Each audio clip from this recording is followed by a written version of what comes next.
Oi, gente, boa noite a todas e a todos. Agradeço a presença de vocês aqui mais um dia da nossa jornada Feminismos Plurais. Tem sido incrível fazer essa jornada com vocês. Olá, Tainá, querida. Hoje a gente vai conversar com o Sidney Barreto, que é doutor em semiótica pela Universidade de São Paulo, pela USP, Babalorixá, e também autor do livro Intolerância Religiosa, que é o oitavo título da coleção Feminismos Plurais. Oi, Adele, querida. Muito bom ver vocês chegando para essa discussão que é fundamental, né? A gente precisa discutir a questão religiosa, a perseguição a muitas religiões afro no Brasil. Ah, Marcelo Freixo, um grande abraço. Vamos ver se o pai Sidney já está aqui. Já está. Para a gente conversar aqui sobre esse tema que é tão importante, né? Para todos e todas nós. Olá, Olá, pai olá. Sidney, sua bênção. Jango abençoe a bênção. Como o senhor está, apesar do Brasil? Olha, resistindo, não é? Resistindo bravamente.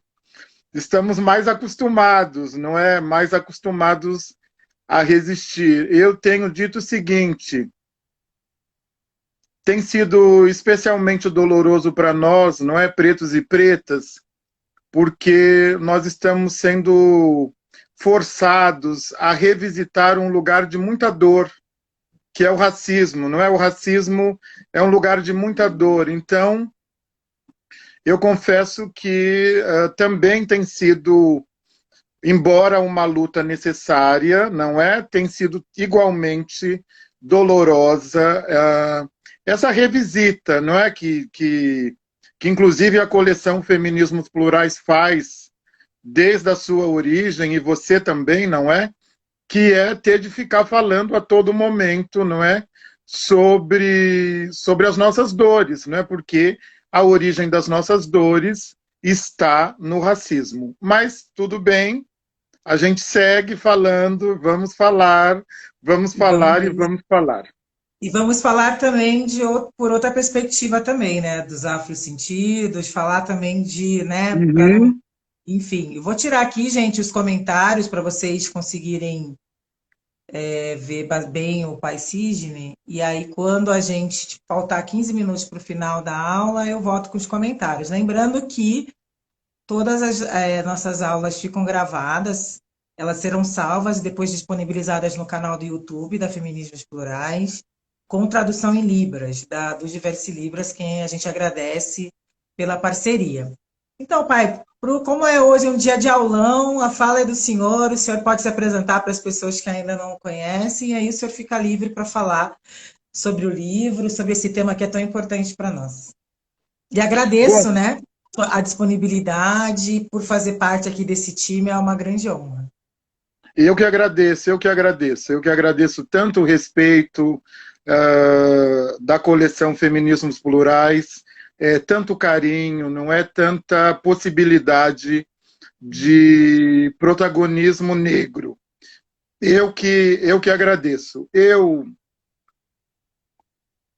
dividi a nossa aula em três momentos, até para eu me organizar. Então, a aula está dividida em três momentos. Intolerância religiosa como projeto de poder colonial é um primeiro momento. A intolerância religiosa como um projeto de poder colonial. Um segundo momento, que é para eu explicar para os leitores e aqueles que nos seguem por que racismo religioso ao invés de intolerância. Então, eu quero explicar essa virada epistêmica, por que racismo religioso e não intolerância religiosa. E um terceiro momento, que é justamente a epistemologia preta de terreiro, como um lugar possível de cura do racismo religioso. Então, eu vou dividir a minha fala em 3 blocos. Então, vamos começar pela intolerância religiosa como um projeto de poder colonial, não é? Intolerância religiosa é um fenômeno mundial, não é um fenômeno específico do Brasil, não é? Mas esse fenômeno no Brasil, ele ganha força a partir da última Constituinte, quando as igrejas, não é? As igrejas e as crenças hegemônicas começam a se organizar para justamente desembocar nisso que nós vemos hoje, que é a tomada do poder, não é? Então, é um projeto que já começa lá, em 1988, não é, com a Carta Magna, e esse projeto e essas igrejas, não é, a Igreja Batista, e inclusive nesse momento a Igreja Católica começa a perder espaço. A Igreja Católica começa a perder espaço e essas igrejas, não é, protestantes e pentecostais, ainda nesse momento pentecostais, começam a se apropriar da máquina estatal. Não é? Por quê? O que acontece? Quando o Estado falha, no Brasil, a religião ela vai e ela assume esse lugar. Uhum. E até aí tudo bem, não é? Quer dizer, tudo bem, até aí tudo bem, não tem problema nenhum, não é? Não tem problema nenhum, até que isso se torne efetivamente um projeto de poder hegemônico. Eu abro meu livro, não é, com uma citação, não é, de um dos grandes inimigos das tradições de matriz africana no Brasil, que é justamente o neopentecostalismo.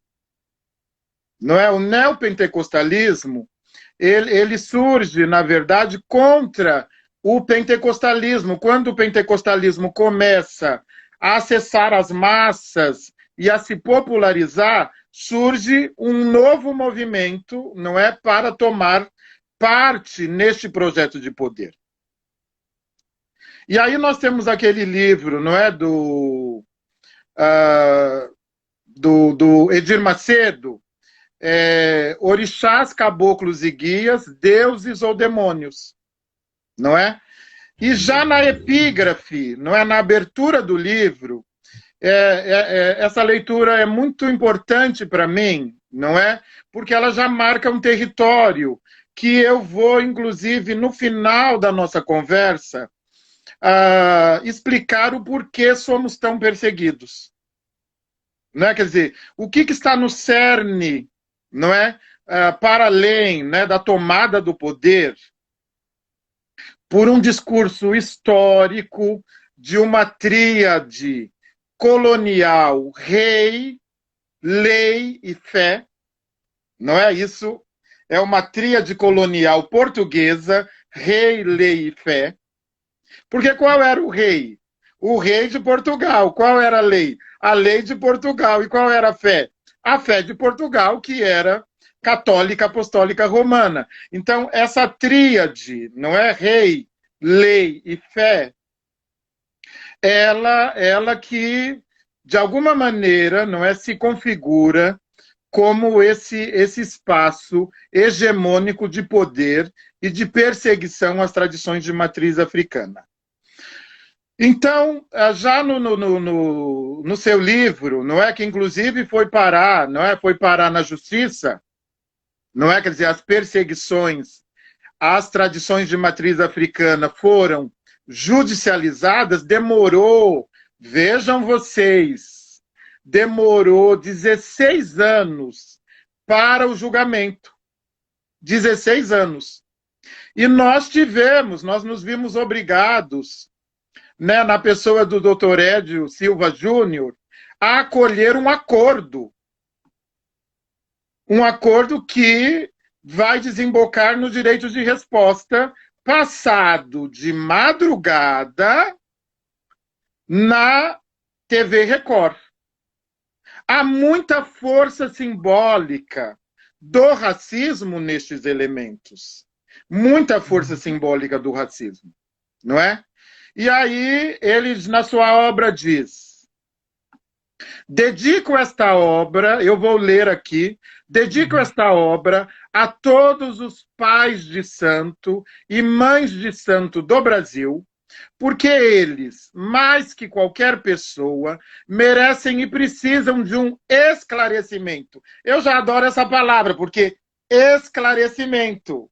Nós não precisamos de um empretecimento, nós precisamos de um esclarecimento. Quem é que esclarece as coisas? O branco que esclarece, não é? O que ele quer? Ele quer, justamente, nos embranquecer. São sacerdotes de cultos como Umbanda, Quimbanda e Candomblé, os quais estão, na maioria dos casos, bem intencionados. Eu sou babalorixá, então ele está me dizendo que nós, na maioria dos casos, estamos bem intencionados. É uma citação do livro, isso é público, não é? Não há problema algum. Está citado no livro dele. E poderão usar seus dons de liderança ou de sacerdócio corretamente, se forem instruídos. Então, veja, esclarecimento, corretamente, instrução. Eu sou um homem do discurso, eu sou da semiótica. Muitos deles hoje são obreiros ou pastores nas nossas igrejas, mas não o seriam se Deus não levantasse alguém que lhes dissesse a verdade. Então, atenção na construção discursiva desse pequeno texto. Esclarecimento, corretamente, instruídos e levantar-se. Não é? O que ele está dizendo? Nós estamos de joelhos, nós não temos esclarecimento, nós não estamos agindo corretamente e nós não temos instrução. Então, me parece, não é? Quer dizer, quem olha atentamente, quem estiver com o livro, olha muito para esse trecho, porque esse trecho dá conta justamente da intolerância religiosa como projeto de poder colonial, projeto de poder da branquitude, não é? Projeto de poder racista, projeto de poder racista, não é? Nós, né, brasileiros e brasileiras, nós fomos educados, não é, desde muito cedo, para odiar as coisas pretas. Desde cedo, nós somos educados para temer e odiar as coisas pretas, inclusive os nossos irmãos pretos, cristãos. Não é? Ninguém está imune a esta engrenagem poderosa do capitalismo. Ninguém está imune a esta engrenagem poderosa, como você diz nas suas obras, não é? Como está no racismo estrutural. Ninguém está imune, não é? E aí o que acontece? Há uma associação binária, sempre há uma associação binarista que faz parte do projeto de poder e dividir para conquistar. Há uma associação binarista a tudo que é preto ser associado a essa entidade mítica, demoníaca, não é?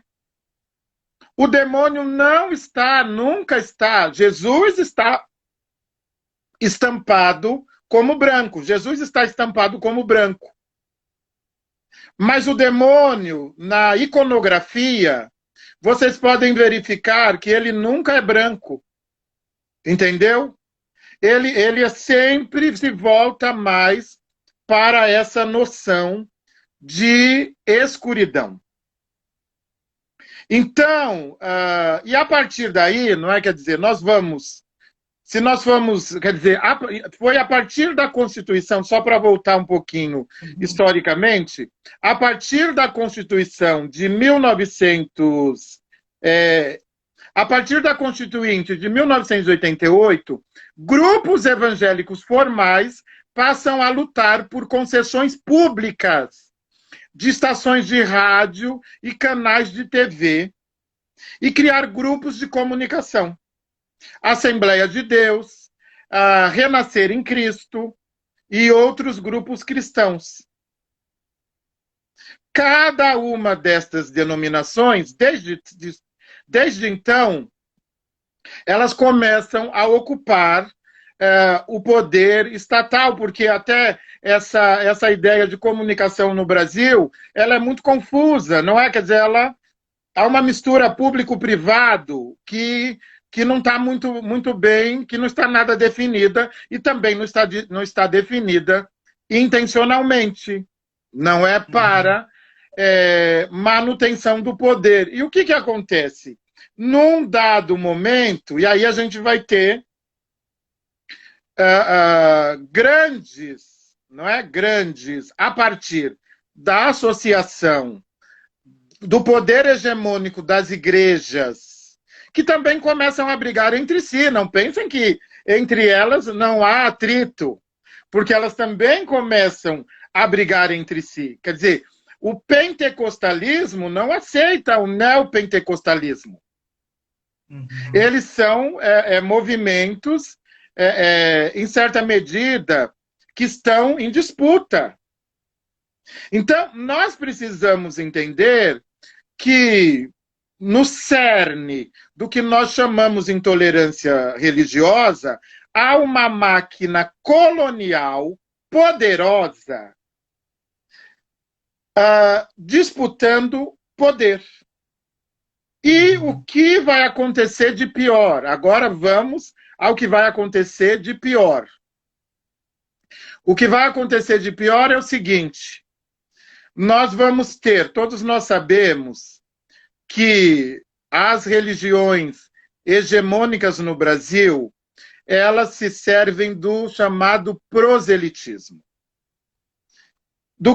Em que consiste o proselitismo? O proselitismo consiste em conversão de massa, não é? Uma noção forte de paraíso, não é? E da busca do paraíso durante a vida, não é? Vai ser distorcida e criminosamente utilizada pelas igrejas. No meio desta associação igreja-estado, você tem o capitalismo. Então, as igrejas acabam se transformando. Eu sou muito contra as generalizações. Generalização é um lugar muito perigoso, e aí eu preciso fazer minha culpa. Eu quero que vocês entendam que sim, eu reconheço, não é? Eu reconheço na cristandade a possibilidade de igualdade, a possibilidade de uma luta antirracista. Sim, eu reconheço. Não é o meu lugar de fala, mas eu reconheço esta possibilidade, não é? Mas eu quero dizer, eu estou falando de poder. Então, essa luta não está no poder. Ela está aqui embaixo, não é? Essa luta que junto a Cristo, eu até considero legítima e necessária, ela não está acontecendo neste proselitismo que, de alguma maneira, se associa a um proselitismo que eu vou chamar de proselitismo político. Então, de uma maneira astuta, não é? De uma maneira esperta, não é? A política brasileira, não só a brasileira, mas a política mundial, lembrem daquela imagem, não é? do Bush, né? No momento de guerra, sempre trazendo uma força simbólica de Deus, de Jesus, não é? E eu penso, não é, que os meus irmãos, vou chamá-los de irmãos, espero que eles não refutem, os meus irmãos pretos e pretas cristãos estão numa situação muito mais complicada do que a minha situação, porque eles precisam lutar também no seio da sua fé, não é? Contra esta estrutura colonial. Eu gosto muito de uma noção potente de Luiz Rufino, que ele diz o seguinte, que nós carregamos um ebó colonial, um ebó no mau sentido. Nós carregamos um ebó colonial, ele fala carrego colonial, e aí nós precisamos de um ebó para desfazer esse carrego colonial, não é? Então, o que acontece, não é? Quer dizer, nós vamos ter um processo, não é, de estruturação e tomada de poder a partir da força simbólica de Cristo. E essa força simbólica de Cristo, ela tem como combustível a intolerância religiosa.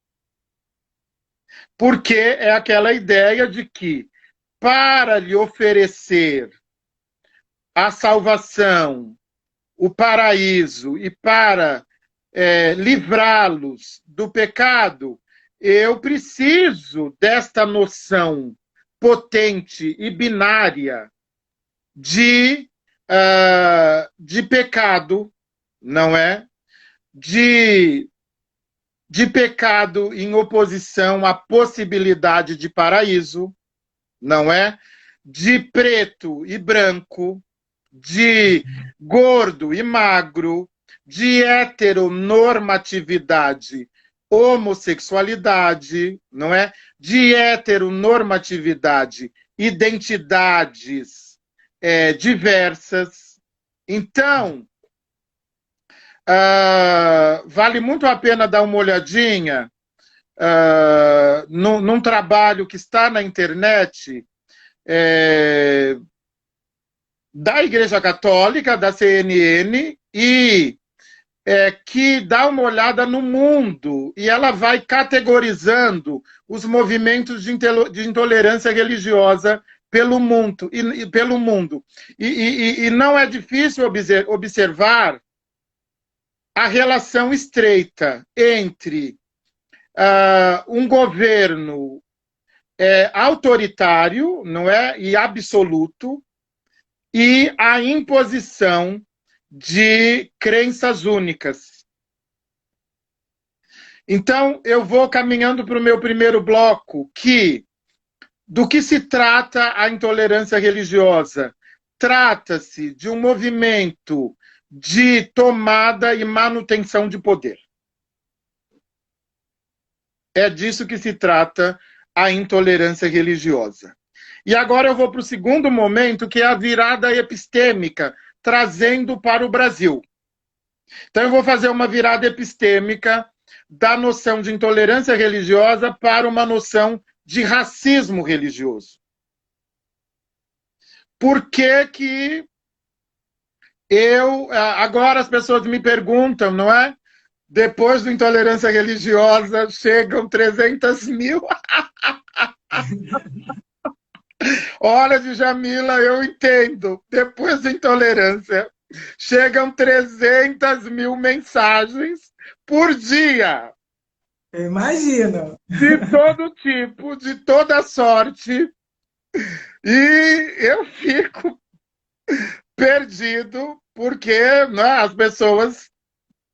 Que bom, né? Elas querem conversar sobre o assunto, mas, enfim, as demandas são diversas. Mas as pessoas têm me perguntado, sobretudo, por que eu quero uma categoria sociológica, cultural, semântica específica para o povo preto. E eu já tenho um texto recorte e cola. Por que que nós não podemos? Pronto, é só essa resposta que eu dou. Por quê? Por que que você está perguntando isso? Por que que eu não posso, se eu que sofro na condição de babalorixá o racismo religioso, por que que eu não posso dar nome ao meu sofrimento? Por que que você, branco, que tem que dar o nome para o meu sofrimento? Não é? Já há um indício aí muito forte de racismo. Não é porque, além de tudo, vocês querem dar nome para tudo. Não. Eu sou babalorixá, eu me iniciei aos 16 anos, eu sou filho de uma Yalorixá. Aqui em casa, os pretos e pretas se iniciam com 3 anos de idade. Eu fui para a escola de Quelê, eu que fiquei careca, o sangue do bode correu o meu corpo nu, e agora você que quer me dizer como é que eu vou chamar a minha dor? Não, você não vai me dizer. Você não tem legitimidade para dizer como é que eu vou, na posição, sim, de cientista e pesquisador, dizer o nome da minha dor. E é racismo religioso. Então, aí vamos à virada epistêmica. Ora, se nós vamos olhar os dados, então vamos olhar os dados do Disque 100, não é que da extinta Secretaria de Direitos Humanos, não é que não tem mais Disque 100, parou mais ou menos, foi mirrando, setembro, agosto, setembro, já o Disque 100 acabou, porque no Brasil, né, segundo o atual portador da caneta presidencial, somos todos iguais, aqui não tem, a religião do Brasil, só tem uma religião do Brasil, enfim, todas essas coisas que vocês estão acostumados a saber, não é? Então, o que acontece? Porque também não faço a adoção dessa virada epistêmica assim, porque eu decidi, não é, quer dizer, Francis Fanon nos ensina, Grada Quilomba nos ensina, Djamila nos ensina, Silvio de Almeida nos ensina, não é? Que esse racismo religioso, ele ultrapassa, ele atravessa a noção, inclusive, de corpo negro. Então, ele atravessa a noção de corpo negro, não é? Uhum. Ele vai até as origens. O racismo religioso, ele incide sobre o que há mais caro para uma existência, para o que eu chamo de memória existencial. Não é? Desculpa apontar, pai, até porque pessoas brancas, quando estão com símbolos, né, às vezes da religião afro, são atacadas, né? Não porque são brancas, mas porque estão utilizando os símbolos de uma religião negra, né? Elas são atacadas porque estão associadas a nós, a nossa história, a nossa origem, exatamente.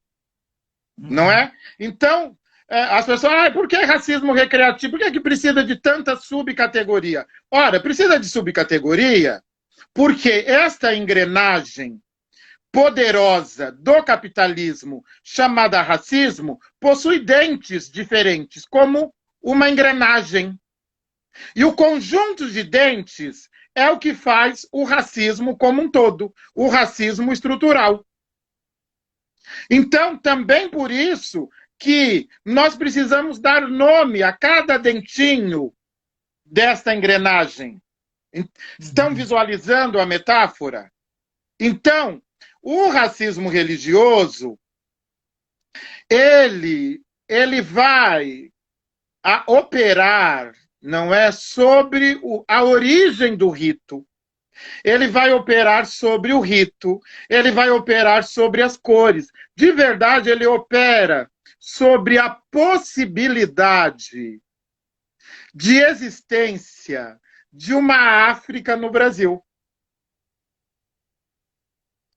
E todo mundo sabe, né, todos nós sabemos, o que o mundo pensa do continente africano.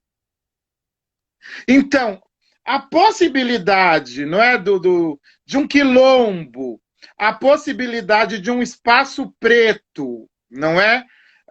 A possibilidade da existência desse espaço dizer, de alguma maneira, que nós existimos e que nós temos uma epistemologia e que nós temos uma afrofilosofia e que nós temos maneiras de fazer, maneiras diferentes das hegemônicas de conexão com o Criador, criadoras, não é? E dizer que nós somos a um só tempo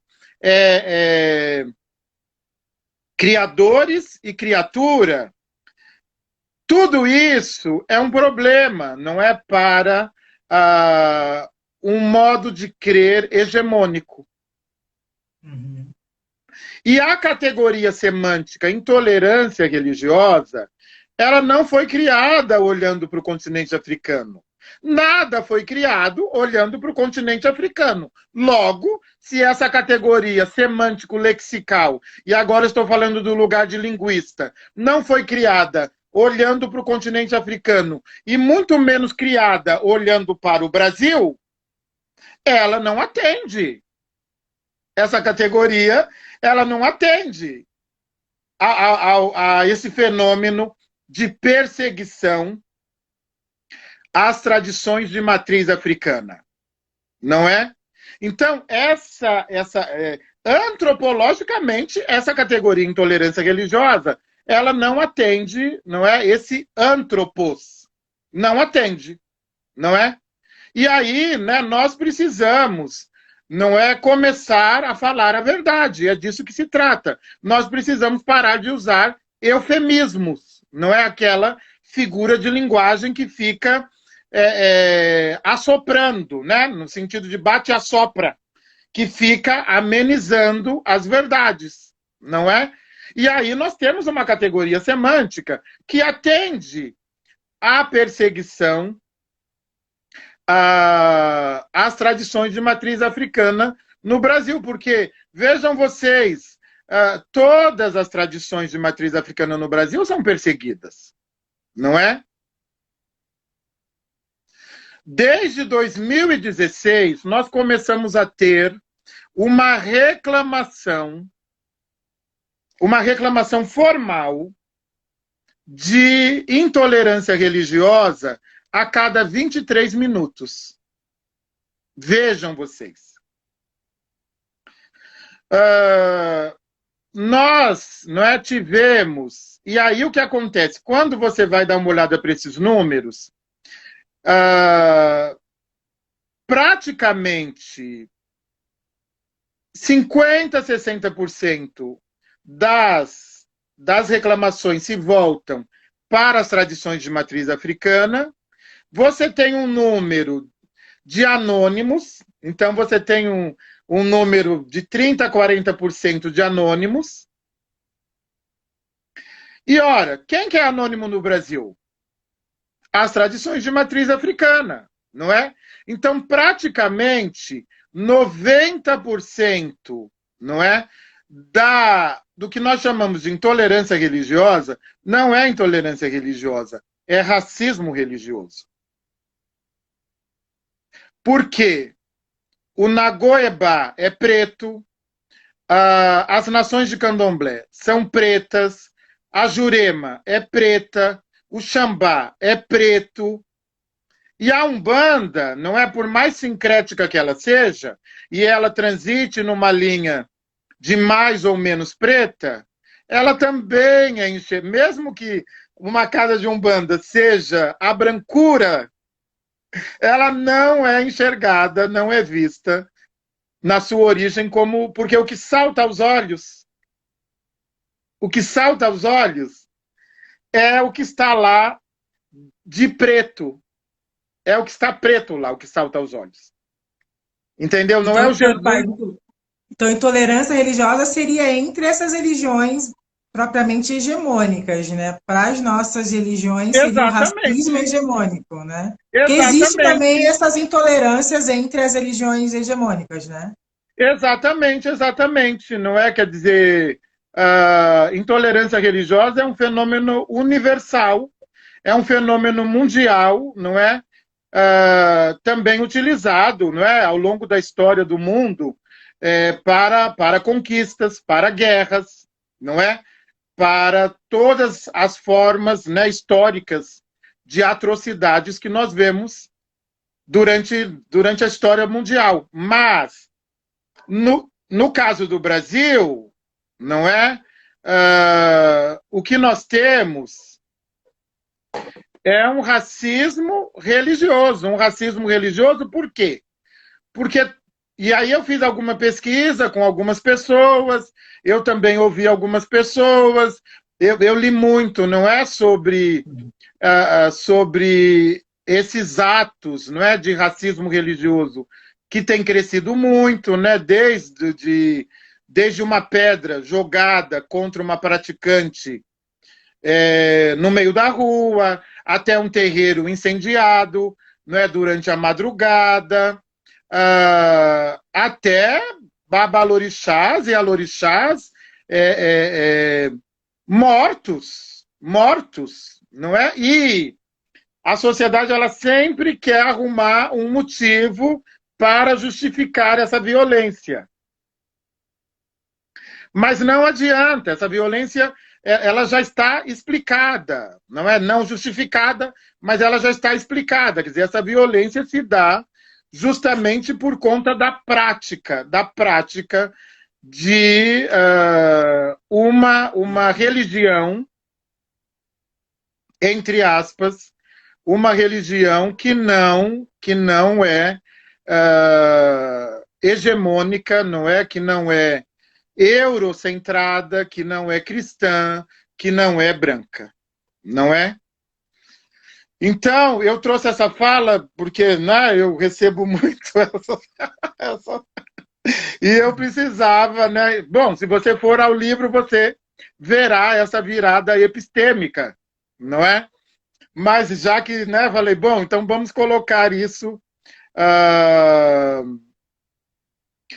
na aula para as pessoas entenderem, não é mais este dente, não é dessa grande engrenagem que é o racismo religioso. Então, nós já falamos, não é, sobre a intolerância religiosa como um projeto de poder, de tomada e manutenção do poder. É fundamental que a gente não perca de vista todos, todex, não percamos de vista essa ideia de colonialidade do poder, essa ideia que Grada Quilomba nos traz do colonialismo como uma ferida aberta, e a metáfora que está posta é a ferida está aberta, e o colonizador ele vai com o seu dedo polegar ali, fazendo sangrar, fazendo jogar um pus viscoso, não é? Então, a todo momento, a cultura hegemônica, o poder hegemônico, os modos de saber, sentir e pensar hegemônicos estão atuando também sobre a crença de pretos e pretas. Olha, Djamila, eu vou fazer só uma pequena digressão. Só ontem que eu fui ver no Globoplay o Globo Repórter, não é? E é a segunda mulher que nós vemos na televisão, na grande mídia. A segunda. Você é a primeira. E a segunda, a Flávia, economista, comentarista de economia, assumindo ser de candomblé.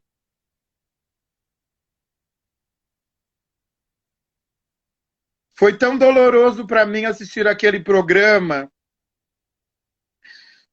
Foi tão doloroso quando, do mesmo modo, quando eu li a Memórias da Plantação, quando eu li Condenados da Terra. É tão doloroso revisitar esse lugar criminoso que é o racismo, tão doloroso, não é? Quer dizer, revisitar o racismo para nós é tão doloroso, porque o racismo é um lugar traumático. As pessoas, elas querem negar o que nos há de mais caro, a nossa crença. Crença tem a ver com autocrença, com crer no mundo, com crer no outro. Não é? Quer dizer, isso é um crime imensurável, imensurável. Só ontem, que eu me lembro da minha geração, a segunda mulher que eu vi, negra, podendo assumir, quer dizer, não sei se pode, mas rompendo com as amarras do colonialismo. A primeira você, e ontem eu pude, as outras não sei a religiosidade delas, mas aí nós vimos Flávia se posicionando efetivamente como candomblessista. E aí você quer me dizer, as pessoas querem me dizer que não é racismo religioso? Dá muito trabalho adicionar camadas de negritude ao nosso corpo. Dá muito trabalho, porque a cada camada de negritude que você adiciona, a sua sobrevivência será colocada em risco. Então não é exercício fácil adicionar camadas camadas pretas de negritude, de empretecimento à nossa existência. Não é um exercício fácil, e nesse sentido eu compreendo quem está na igreja. Eu compreendo, não pensem que vocês não têm a minha compreensão. Vocês têm a minha compreensão. Eu entendo, é muito difícil aceitar camadas de denegrecimento, de empretecimento. Olha, só ontem, eu tenho 52 anos de idade, ontem a segunda mulher que eu pude ver falando abertamente num canal que nós sabemos, não é, do que se trata, sobre a sua pertença negra. Né? Ela adicionou publicamente, como você sempre faz, uma camada de enegrecimento. E aí a gente vai para o terceiro bloco, que é o bloco que eu mais gosto, que é o bloco da epistemologia preta de terreiro, talvez como uma possibilidade de cura contra o racismo religioso. Essa epistemologia, ela é mais do que uma epistemologia, ela é um ebó epistemológico contra o carrego colonial, não é? E aí vocês vão perceber que esse terceiro bloco, ele vai se colar como antítese ao texto de abertura dessa aula. Uhum. Porque o que acontece? Se lá falou em esclarecimento, aqui a gente vai falar de empretecimento. Se lá falou de corretamente, aqui não precisa ter corretamente. Se lá falou em instrução, não é? Aqui a gente fala em afrofilosofia, a gente fala em cosmopercepção, nós falamos em cosmosentidos. Então, essa epistemologia que eu chamo de terreiro, ela é uma antítese ao discurso daquele que quer nos dizimar. O que acontece? A nossa epistemologia como cura, ela é uma epistemologia da encruzilhada. E que lugar é esse, a encruzilhada, só para começar? Encruzilhada é um lugar de entradas e saídas, é um lugar de convergências e divergências, é um lugar de multiplicidade, porque a encruzilhada, ela é o quê? No mínimo, ela precisa ter um encontro de 3 estradas diferentes. E a nossa sociedade, ela é uma sociedade de uma estrada única. Quando eu decidi não fazer concurso depois de doutor para uma universidade pública, eu fiz alguns e fui reprovado, e depois eu falei, tá tudo bem. Eu vou me dedicar ao ativismo, vou me dedicar à escrita, eu vou ser um acadêmico desde fora. As pessoas, Djamila, me falavam, mas você não pode isso, você já escolheu sua carreira, você está desistindo?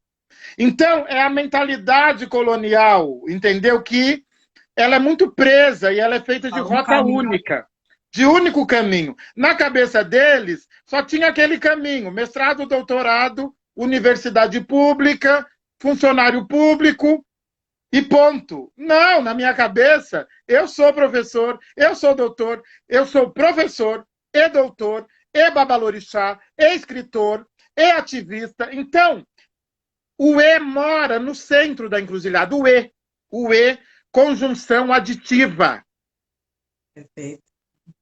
Então, pronto, quer dizer, aquele corretamente já acabou aqui. Porque o corretamente preto, ele é feito de multiplicidade. Eu tenho dito aos meus irmãos, eu tenho amigos pastores, judaico-cristãos, enfim, eu tenho amigos progressistas nas mais diversas religiões. E eu digo a eles, eu falo, olha, se não fosse por causa do racismo religioso, o candomblé não me impedia de abrir uma igreja. Porque eu poderia ser de candomblé e pastor protestante. O problema são eles, o problema não é a nossa epistemologia. Em momento algum, essa encruzilhada epistêmica, ela quer negar a existência de Buda, de Hare Krishna, de Jesus. Nós não precisamos negar a existência das outras divindades míticas, hegemônicas. Eles é que precisam negar a nossa existência. Não é? Olha que repotencialização epistêmica. Eu poderia ter uma igreja, eu ia ficar rico. Rica!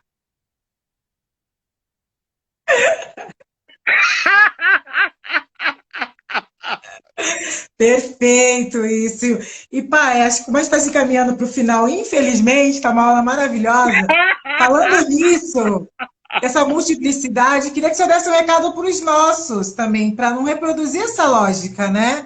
Que às vezes também fica com esse modo de, o modo de ser é esse, o candomblé certo é esse. A gente não pode reproduzir essas lógicas dentro de uma epistemologia que nega isso, né? Exato, exato. Né? Quer dizer, essa necessidade de ficar se encaixando numa caixinha colonial. Não tem caixa para nós, tem várias gavetas. Ai, amei. Não tem, nós não podemos criminalizar os nossos. Então, não tem, quer dizer, isso é um pouco o poder, né? Quer dizer, o poder do racismo, ele vai nos embranquecendo de tal maneira que a gente começa a pensar como o colonizador. É um exercício, né? Quer dizer, é um exercício, você sabe disso, né? Quer dizer, a níveis de decolonialidade, e é um exercício gigantesco, mas a gente precisa se voltar para Exu para fazer isso. Nós precisamos... porque é o seguinte, o dogma é cobertor quentinho. O dogma é um lugar muito aconchegante. Então não é difícil você se cobrir e falar, não, aqui eu estou quentinho, isso aqui é o certo. Se vier uma brisazinha, você já fala, não, essa brisa não pode vir. Então nós também precisamos parar, e você sabe como eu e seu pai, né, pai Rodney querido, seu babalorixá, meu irmão, você sabe como é que nós lutamos contra isso. Nós não criminalizamos os nossos, não é? E nessa encruzilhada cabe a multiplicidade, a multiplicidade. É muito doloroso viver Muito embora o dogma seja cobertor quentinho, num dado momento, ele esgarça, num dado momento, ele também perde a sua capacidade de aquecer, não é? Então, nós precisamos nos voltar àquele aforismo que você adora. A banca do mercado tem dois lados. Nós precisamos entender que a banca do mercado tem dois lados e ela precisa manter os dois lados. O que isso significa? Significa que nós estamos aqui para trocar, não para comprar, não para acumular, nós estamos para trocar. Existe um outro aforismo potente que diz o seguinte: o Aie é o mercado e o Orum é a nossa casa. Nós não estamos na nossa casa, nós estamos no mercado. Então a gente precisa parar de se negar às trocas. Porque as trocas, elas pedem aceitação do que o outro tem para oferecer. As trocas, elas pedem compreensão do outro, não é? Nós temos despotencializado os saberes pretos de terreiro. Nós precisamos de um ebói epistemológico de repotencialização dos saberes pretos de terreiro e parar, inclusive, de atender o texto inicial desta aula, de corretamente, de esclarecimento, de instruídos. Nós não podemos atender a lógica de quem quer nos matar, porque é como ajudar a segurar a arma e não é? A troca, é isso. Eu não sei se eu fui coeso, eu tentei aqui. Foi maravilhoso, eu estou aplaudindo. As pessoas estão aqui. Foi maravilhosa a aula, Babá Sidney. Queria agradecer. Eu fiquei com os livros do senhor aqui o tempo todo, que eu estou orgulhosa do 8º filho que chega. Gente, o livro do Babá Sidney, ele foi lançado primeiramente só em e-book por conta da pandemia, mas agora chegou impresso. Tá lindo. Tô aqui com as flores que Kyuzan me mandou, querida, que tá aqui assistindo. Sua bênção, mãe Kyuzan. Tô aqui com as flores que ela mandou aqui para casa. Fiquei muito feliz com esse carinho. Kyuzan que assina a orelha do livro. Sim, Kyuzan que assina a orelha do livro. O livro está disponível no site da editora Pollen, que é a nossa editora parceira. Comprem esse livro, que aqui só foi uma pitadinha de tudo que está aqui. Venham entender a diferença entre tolerância religiosa e racismo religioso, afrosentidos. É um livro incrível. Continue acompanhando a nossa jornada. Amanhã a gente vai ter o pai Rodney William falando sobre apropriação cultural, que é um tema fundamental, que também passa pela questão religiosa. Então, um tema que, infelizmente, às vezes ainda fica com muitos esvaziamentos. Tragam suas dúvidas. Também se inscrevam no nosso grupo Feminismos Plurais no Telegram, tem o link lá nos meus stories, e continue acompanhando e fortalecendo o nosso projeto de epistemologias negras, porque sem esses projetos a gente não consegue pensar o Brasil. Então, convido a todos e todas a conhecer a Feminismos Plurais, mas a conhecer aqui, sobretudo, o último título, que é Intolerância Religiosa, de Sidney Nogueira, que é mestre e doutor pela Universidade de São Paulo, professor da Polarizar, um querido amigo que nos abrilhantou aqui. Só agradecer, pai, por essa aula maravilhosa, os comentários aqui, uma audiência enorme, mais de 3.000 pessoas aqui acompanhando essa aula, e agradeço mais uma vez o senhor sempre por ter vindo aqui dançar nesse xirê. Axé, axé, eu que agradeço. É o 8º livro da coleção. O 8º livro, não é? Tem uma simbologia para nós, Egiobê, que Egiobê é o jovenzinho que assume o lugar, né, do primeiro Odu em Ifá, o 8º é Jonili, no Merindilogum, e esse Odu é o semeador, ele é o semeador. Então, o arquétipo maior desse Odu é o semeador. E eu estou muito feliz, você sabe disso, eu não me canso de dizer. Você sabe que agradecer é um negócio muito caro para mim. Não essa gratidão, esse esvaziamento semântico, não. Agradecer é uma coisa cara, não é? E nós, negros, não estamos acostumados ao protagonismo, a ter as nossas coisas tratadas com respeito, não é? Quer dizer, mesmo quando eu fiz o mestrado e o doutorado, me senti muito desrespeitado, e eu falo mesmo, eu sou de falar, que eu tenho 52 anos de idade e já não dá mais.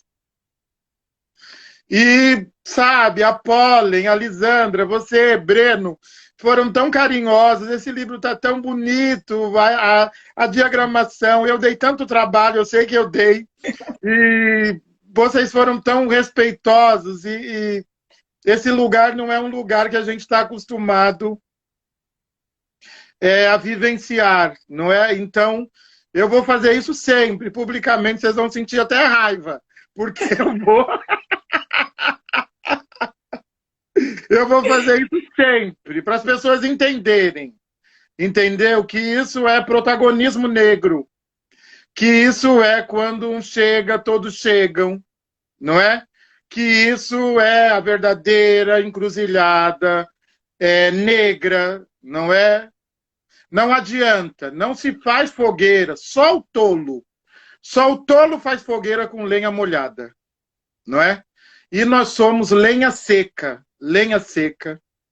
e por isso nós estamos sendo capazes de acender você há mais tempo, né, com a coleção, mas neste momento, eu como lenha seca me somo a essa grande, grande fogueira, não é?